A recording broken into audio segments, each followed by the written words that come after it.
समस्त को नमस्कार फ्रेंड्स। आज एक गुरुत्वपूर्ण प्रसंग विषय आलोचना करिबा जहाँकि अनेक गुरुत्व रही। आमर आज आलोचना डिस्कसन विशेषकर युक्त 2 एवं युक्त 3 पिला उद्दिष्ट। फ्रेंड्स, जितेबाला कौन सी केंद्र और राज्य मान मध्य किसी द्वंद्व उपजे सेतेबेले ये संघवाद कथा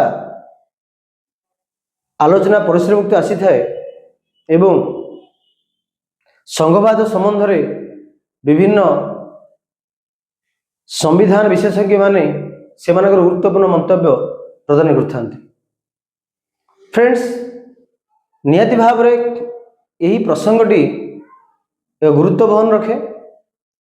तो आज आम से विषय आलोचना करिबा। फ्रेंड्स, आलोचना करने पूर्व एक सर्ट अनाउंसमेंट। आपण माने जानिछंती आमर अनुष्ठान उभय ऑनलाइन एवं ऑफलाइन प्लेटफॉर्म रे कोचिंग देउछि। ऑनलाइन कोचिंग ऑलरेडी हमर आरंभ हो सारी। जो माने ऑनलाइन कोचिंग रे जॉइन करबा चाहछंती से माने आमर फोन नंबर रे कांटेक्ट करंतु। आमे कम पारिश्रम मूल्य रखीचु जहाँकि समस्त प्रযোज्य हो पार। आमर चेष्टा अच्छी राउंड विज्ञान को कि सहजरे आम आपण निकट में उपस्थापन करूँ एवं अति सहजरे आपण किपर विषय वस्तु बुझीपर। तो फ्रेंड्स, आज आलोचना एक गुरुत्वपूर्ण बहन करे। वर्तमान समय रे विशेषकर जितेबाला केंद्र राज्य मध्य झगड़ा उपजे द्वंद्व उपजे एवं जो आम कॉर्पोरेटिव फेडरलिज्म कथा कहूचे कॉम्पिटिटिव फेडरलिज्म कथा कहूचे वर्तमान समय निश्चित भाव में विषयटी गुरुत्वपूर्ण रखे। तेणु संघवाद आलोचना पूर्व आम जाना संघवाद कौन, ये संघवादर गुरुत्व कौन रही, ये संघवाद प्रोसेस को हासिल करने क्यों प्रमुख प्रक्रिया रही, से विषय आज आम आमर इंट्रोडक्टरी क्लास आलोचना करवा। या पर देखिबा भारत रे जो संघवाद अच्छी, तो भारत जो संघीय राष्ट्र अच्छी तार विशेषत्व कौन ना संपूर्ण भाव में या संघीय राष्ट्र ना संपूर्ण नुह, ये विषय आम पर आलोचना करवा। आज आलोचना रहिबो यह कौन, यार अर्थ, यार प्रोसेस विषय आम जानिबा। ये क्यों प्रोसेस रे गोटे राष्ट्र संघीय राष्ट्र भी थाए ता विषय आलोचना करवा। फ्रेंड्स, संघवाद साधारण भाव में आम जो कौन सी क्षमता कथा कहू, पावर कथा कहू, पॉलिटिकल पावर कथा कही से एठार आम दुईटा नहीं पारिया, दुई प्रकार राष्ट्र नहीं पारिबा। तो क्षमतार बंटन को लेकर आम प्रमुख दुई राष्ट्र रही। एक रोची ऐक्यिक राष्ट्र जहाँ को इंग्रजी रे कहा जाए यूनिटरी स्टेट। एथर होची फेडरल स्टेट बा संघीय राष्ट्र। आम कह परिबा संघीय राष्ट्र। तो फ्रेंड्स, क्षमतार बंटन को लेकर समग्र विश्व को आम दुईटी समग्र जितक राष्ट्र पृथ्वी रे अच्छी दुईटी श्रेणी विभक्त कले। एक रोज ऐक्यिक राष्ट्र, दुई रोज संघीय राष्ट्र। तो मन को निहाती भाव प्रश्न आसव ये ऐक्य राष्ट्र कौन और संघीय राष्ट्र कौन। तो संघीय राष्ट्र बा संघवाद विषय जाना पूर्व आम प्रथम आलोचना करवा यही ऐक्य राष्ट्र। आम आमर आपको आम फेडरलिज्म कहीपर कि विषय Paribas federal state, federal state बा संघीय राष्ट्र। तो फ्रेंड्स, जिते क्षमता केवल केंद्र सरकार निकट पाखरे केन्द्रीभूत थाए तो समस्त क्षमता सेंट्रल गवर्नमेंट पाखे थाए जदियो स्टेट गवर्नमेंट थाए राज्य सरकार में था किंतु राज्य सरकार पाखे ते क्षमता न थाए तो क्षमतार केन्द्र बिंदु रे सेंट्रल गवर्नमेंट बा यूनियन गवर्नमेंट बा केंद्र सरकार था कौन सी क्षमता राज्य मान को दि जाए न थाए एक ऐच्छिक क्षमतावृत्त भाव में क्षमता घूर्ण्यमान होता है ताको हमें से राष्ट्र में कहवा ऐच्छिक राष्ट्र और से चिंतार में कहवा से राष्ट्र में कहवा यूनाइटेड स्टेट ऐच्छिक राष्ट्र तो यही राष्ट्र में केंद्र अधिक शक्तिशाली राज्य मानक उपस्थित थिले मध्य राज्य मानक विशेष क्षमता न थाए केंद्रर निर्देश क्रमे राज्य माने काम करथांती राज्य मानकर ऑटोनॉमी बा स्वाधीनता न थाए यदि आम ए राष्ट्र को देखिबा ए राष्ट्र विशेष भूमि विशेष वैशिष्ट्य गुड़िक है एक रे सिंगल कॉन्स्टिट्यूशन बा वन कॉन्स्टिट्यूशन बा सिंगल कॉन्स्टिट्यूशन एठारे एकमात्र गोटे संविधान थाए देश स्तर पर गोटे संविधान थाए द्वितीय रे सिंगल सिटीजनशिप अर्थ है एकक नागरिकता एवं सिंगल जुडिशियरी सिस्टम एठारे एक प्रकार न्याय व्यवस्था थाए तेणु यार अनेक वैशिष्ट्य यूनिटारी स्टेट आम देखा पाई था जोटा कि केन्द्रर अधिक क्षमता अनुभूत होता है केंद्र सरकार आदेश जारी करे राज्य मानक से माने केंद्र सरकार निर्देश कार्यकारी करते जदि यार विपरीत क्रम देखा से राष्ट्र हूँ संघीय राष्ट्र जहाँ को इंग्रेजी रे कहा जाए फेडरल स्टेट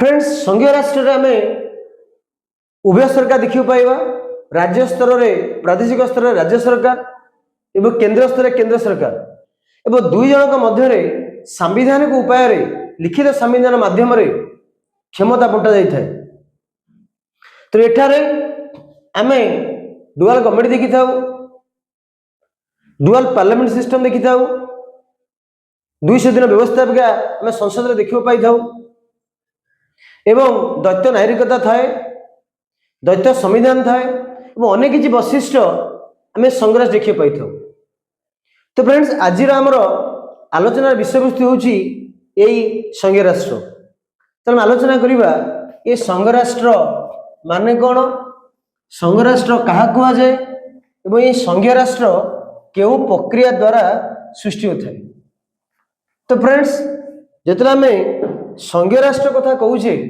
फेडरल स्टेट कथा कहूचे से आम आलोचना करवा ये जो फेडरलिज्म रहिला संघवाद रहिला ताहा गुरुत्व बहन करे वर्तमान समय जहाँकि जो फेडरलिज्म बा फेडरल स्टेट रहिला ताहा लैटिन कॉन्सेप्ट रु लैटिन वर्ड रु फोइडस रु आसी अछि जार अर्थ होची चुक्ति बा राजीनामा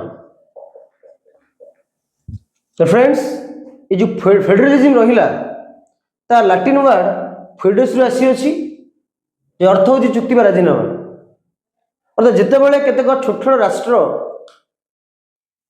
एक निर्दिष्ट उद्देश्य को आखिया रखी एक संघ गठन कर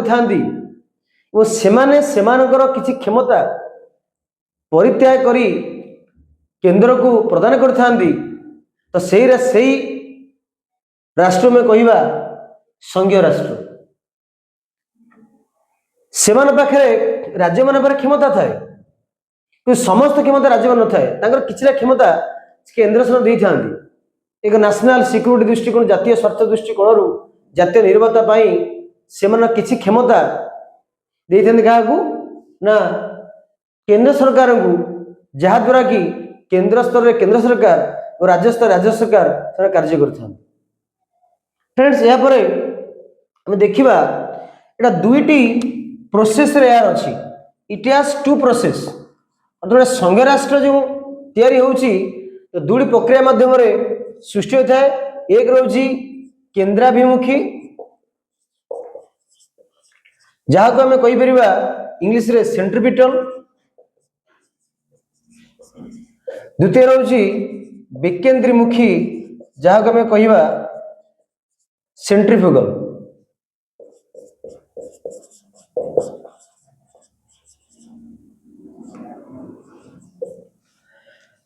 तो केंद्राभिमुखी होची सही संघीय व्यवस्था जोठारे छोट छोट राष्ट्र माने केंद्र को किसी क्षमता दे था अर्थ एक नेशनल सिक्योरिटी पाई, जातीय ऐक्य, आर्थिक प्रगति पाई से माने छोट राष्ट्र गुड़िक एकाठी होई एक संगठन करता जी सही प्रोसेस जी केंद्राभिमुखी जहाँकि आम देखा पाई था अमेरिका रे, स्विट्जरलैंड, विशेष अमेरिका रे स्विट्जरलैंड आम यही प्रक्रिया देखा पाई था। तो अमेरिकार एवं स्विट्जरलैंड जो संघ राष्ट्र आम देखी था सेठारे एक केंद्राभिमुखी प्रक्रिया द्वारा ही से सृष्टि होती। एठारे एक संघ राष्ट्र तैयारी करछंदी जहार कि निजर विकास करने सहित राज्य मान विकास में सहायक होता है। तो अन्य गोटे प्रक्रिया होची विकेंद्रीमुखी। एठारे एक आपको इंग्राजी रे कहा जाए सेंट्रिफ्यूगल जोठारे शासन दृष्टिकोण देशर विकास पाई और शासन उपद्वार किपर हो पार एटार केंद्र जो रहिला ता केतोटी राज्य रे विभाजित होता है। अर्थात केंद्र क्षमता राज्य मान मध्य किसी अर्थात समस्त क्षमता केंद्र सरकार उपभोग न करी राज्य मान मध्य किसी क्षमता दे था जहाद्वारा कि शासन तो अधिक सुविधा होता है, आर्थिक प्रगति अधिक होता है। तो यह आख्या रखी विकेंद्रीमुखी माध्यम ये संघ राष्ट्र तैयारी होची उदाहरण होची भारत एवं कनाडा। तो आम विकेंद्रीमुखी संघ राष्ट्र प्रक्रिया देखा पाई था भारत एवं कनाडा रे जानीचे भारतर जनसंख्या 140 कोटी अधिका। तो समस्त जनसाधारण को दिल्ली रे रही शासन करने के संभवपर नुहे। तेणु शासनगत सुविधा दृष्टि देशर आर्थिक विकास पाई समस्त आंचलिक समस्यार समाधान पाई आम राष्ट्र ये केंद्राभिमुखी प्रक्रिया को अपनाई जहाद्वारा राज्य मान को क्षमता दिखाई स्तर में क्षमता भोग करेंगे। एवं यह सहित भारत में देखा पाई था एक स्वायत्त शासन व्यवस्था जोठारे राज्य सरकार क्षमता आंचलिक स्तर में से पंचायत राज व्यवस्था हो कि सहरांचल पौरांचल शासन व्यवस्था हो माध्यम से क्षमता से आंचलिक सरकार मध्य डेलीगेट कर जहाद्वारा राज्य निजे समस्त उपभोग न करी आंचलिक अंचल विकास पाई, ग्रामांचल विकास पाई, पंचायत राज और सहरांचल विकास पाई पौरांचल व्यवस्था सहरांचल शासन व्यवस्था आपणे। तो यहीपरि प्रमुख भाव में आम फेडराल स्टेट देखा पाई था जोठारे कि क्षमता केवल केंद्र सरकार पाखरे ठूल न क्षमतार एक विकेंद्रीकरण होता है, पावर डेलीगेट होता है राज्य मान भितर और आंचलिक सरकार मध्य जहाद्वारा कि सेमानक स्तर में स्वाधीन पाई था शासन करने अंचल समस्या को समाधान करने एवं केंद्र सरकार जो क्षमतार बर्डन बोझ अच्छी से बोझ को कमी दि जाए। तो फ्रेंड्स आज आलोचना ये प्रमुख भाव में ये फेडरलिज्म बा संघवाद बा संघ राष्ट्र पर थिला। आशा करुँच निश्चित भाव में क्लास टी आपको भल लगी थो। जदि किसी प्रश्न आपण मन में थाए निश्चित भाव में कमेंट बॉक्स रे आपणकर प्रश्न लिखिबा सहित आपणकर मध्य गुरुत्वपूर्ण मत प्रदान करने अपेक्षा करिछि। तेणु आशा अच्छी ये क्लास आपको निश्चित भाव भल लगी जो मैंने ये क्लास नुआक देखुं प्रथम थर भी आम चैनल को आसे अनुरोध आमर क्लास आहरी नुआ नुआ किसी डिस्कसन आम आणबू तो से अनुरोध से निश्चित भाव में आम चैनल को सब्सक्राइब करूँ एवं सांग मान सहित बंधु मान सहित शेयर करूँ एवं आपणकर गुरुत्वपूर्ण मत प्रदान करने को न भूलु। Thank you.